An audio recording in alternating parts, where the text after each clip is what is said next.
No one's gonna believe me.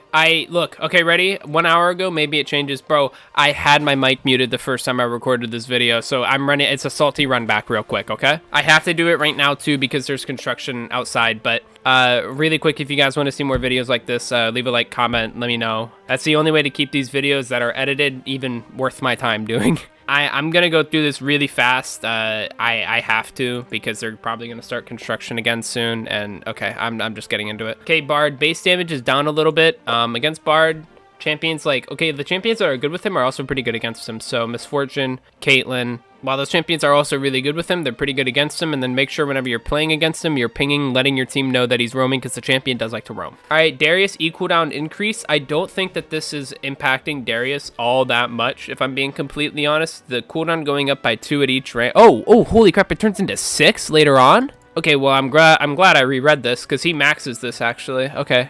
All right, so originally I said this wasn't that impactful, but I guess going back and looking at it is somewhat of a saving grace. Darius always maxes this ability because it gives him armor pen. You might see Darius's, I don't know. I think maxing W is kind of meh.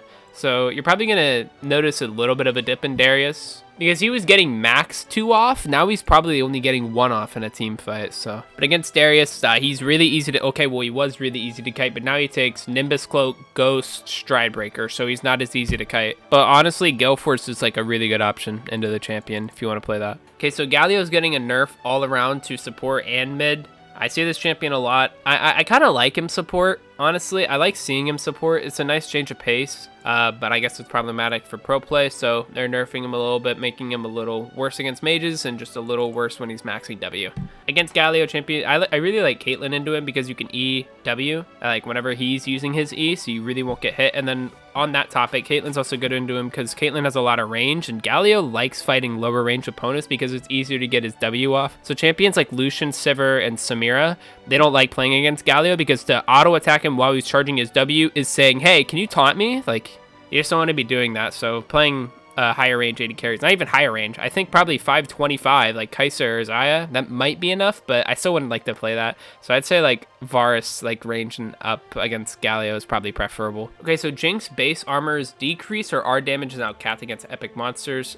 Jinx's, I mean, I guess her early game was a little bit, I honestly think Jinx's early game is just a tad too strong for the monster that she eventually becomes at 2 or 3 items. So I'm while I kind of play her a lot and I'm a little sad to see her getting nerfed, 2 armor, it's noticeable, but it's not horrible, you know?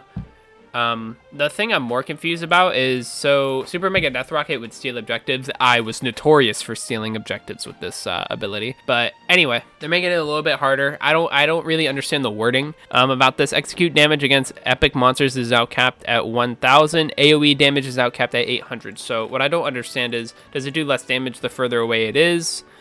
Because the AoE damage is technically everything that isn't the main target that gets hit by Super Mega Death Rocket, and you can't hit the Dragon or the Baron with the ult. So is it always the AoE damage, or is it like variable based on how far away? I just straight up don't know. And with the jungle changes combined, this actually makes Jinx a lot worse at stealing Dragon and Baron. The jungle changes we'll get into later, by the way, but for right now, Katarina base movement speed is decreased. I see a lot of memes about this. 5 movement speed off a snowbally assassin that likes to roam is important.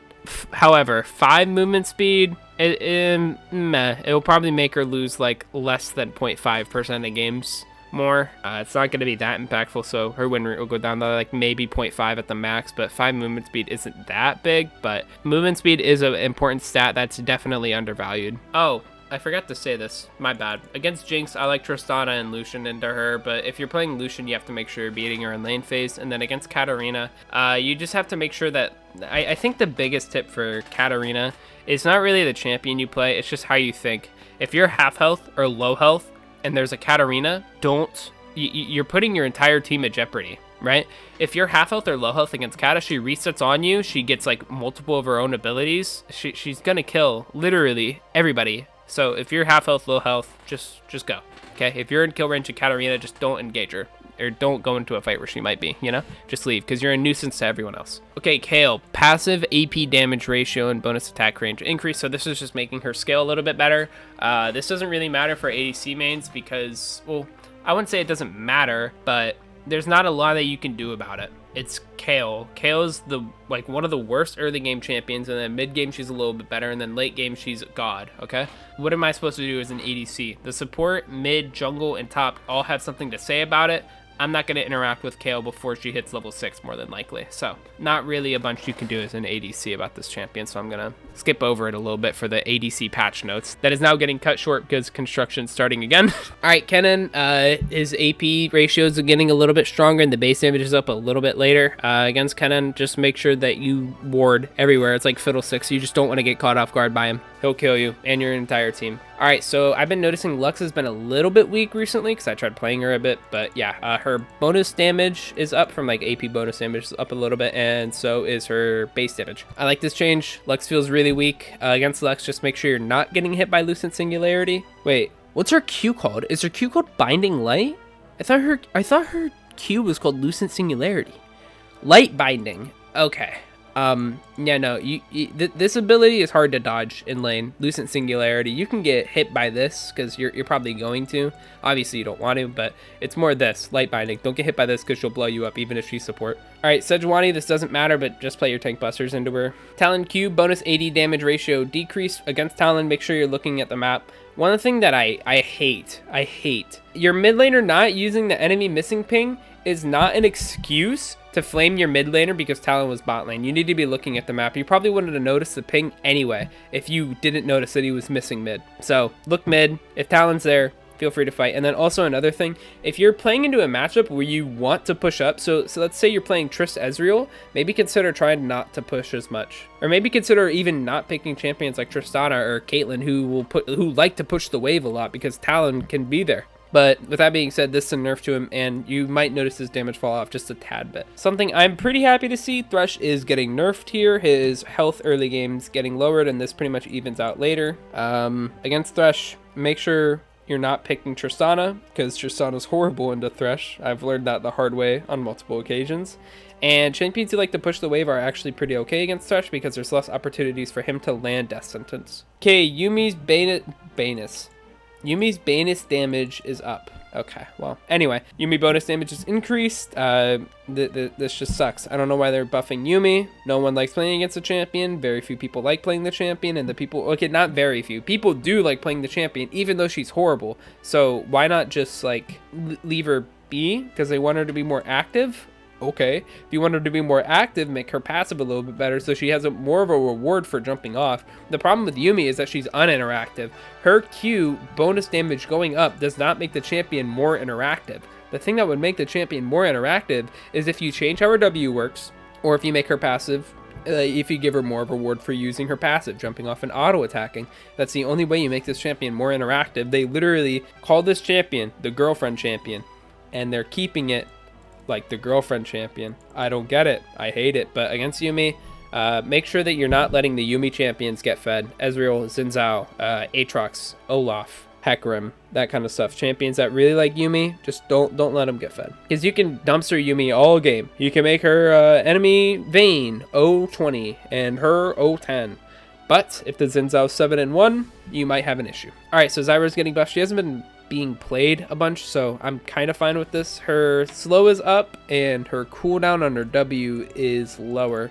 Against Zyra, her E, if you dodge her E and there aren't that many plants around, you're probably fine. But honestly, you're probably not going to be seeing much more Zyra. These buffs are noticeable, but not huge. Probably going to be seeing her in favor the same amount as before. Okay, Abyssal Mask. Honestly, wait, thinking about it, maybe you'll see her jungle more because this cooldown is going lower. So she can use it camp to camp. Zyra jungle video? Nah, probably not.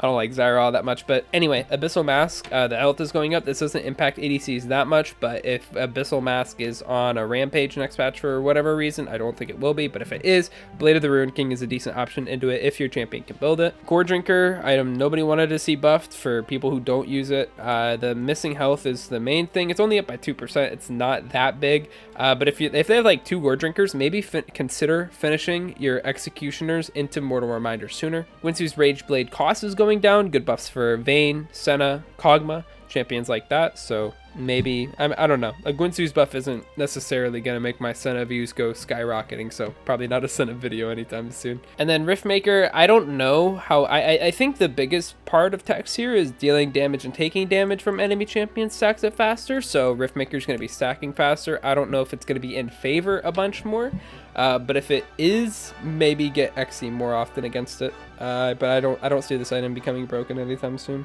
All right, Phase Rush, it's becoming, TLDR, it's becoming better, or about the same late game, maybe in better in some cases, and then way worse early game. I like this change because Phase Rush it's a rune where it's good all the time, whereas most runes, like Press the Attack's better in lane, Lethal Tempo's better in lane for lane control, Dark Harvest is better late game, Grasp is better early game, Electrocute's better early game, that kind of stuff. Phase Rush was like, okay early game and then stupid late game, so it's making it a little bit worse early game, tad bit better late game. I like that change. Okay, the jungle update, this is a whole lot. Essentially what they're doing is they are making it less punishing if there is a jungle diff. So if your jungler is getting absolutely diffed, it will not be as noticeable as it is now. For junglers, I don't know.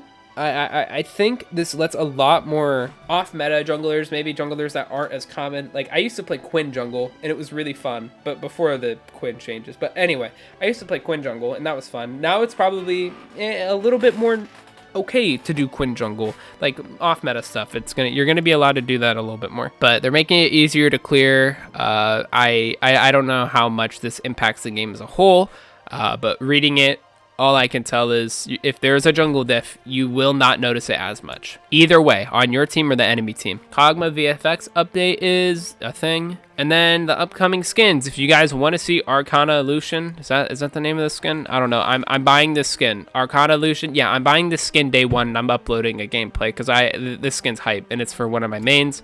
Tom Kench looks solid. Xerath, I couldn't even tell this is Xerath. He's black now, I guess. Okay. And then Camille is a baddie.